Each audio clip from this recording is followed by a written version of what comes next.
Hello and welcome back to part 3 of the MFT SR48 Superboat build. So today I'm going to walk through a couple of things here. I've already kind of done a few things off camera. I've taken off the rudder here. So this is the old rudder assembly, which we will not be using for this build. And by the end of this video we will have this attached and getting ready to seal up and whatnot. So stay tuned for that.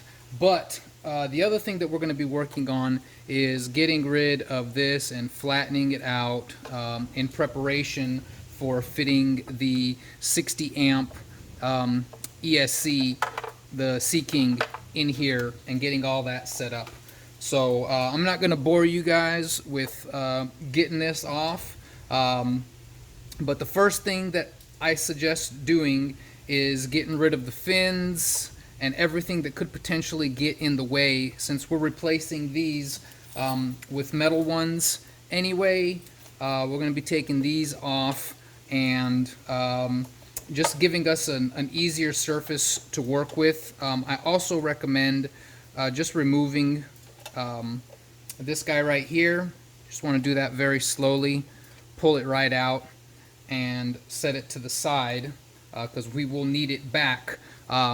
These obviously stay in place, and another thing that I did off camera that I am going to talk about is your stock tubing. It's got two parts, so you got the part that's up here and then a break, and then the part that's on the inside, whereas the new one is just a single piece.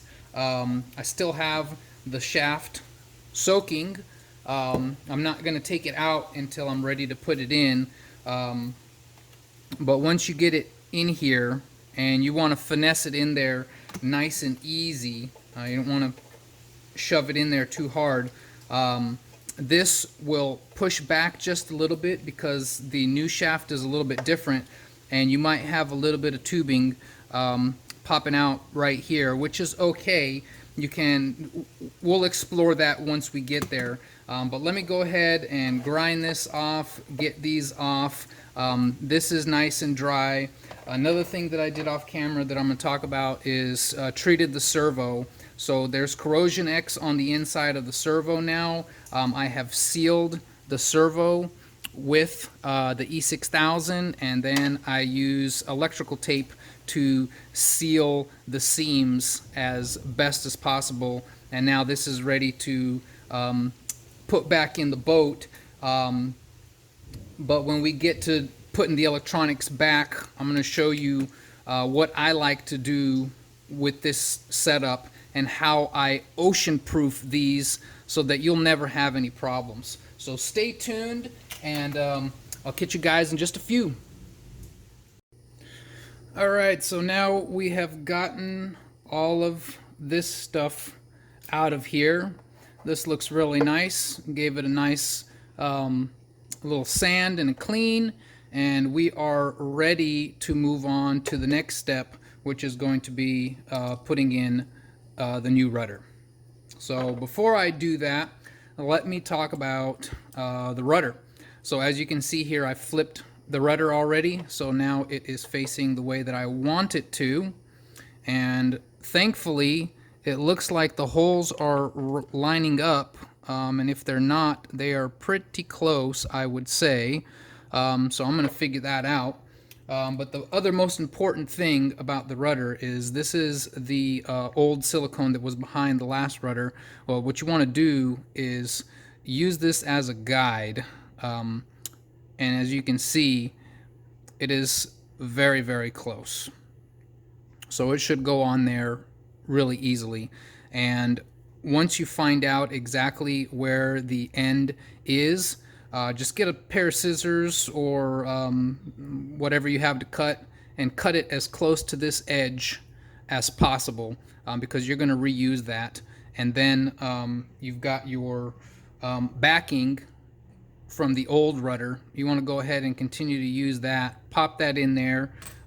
Use the 2 screws, and I would actually use all 4 to secure everything, and then I'm going to go ahead and set it up to dry with the E6000 overnight. So let me go ahead and do this, and I'll be back.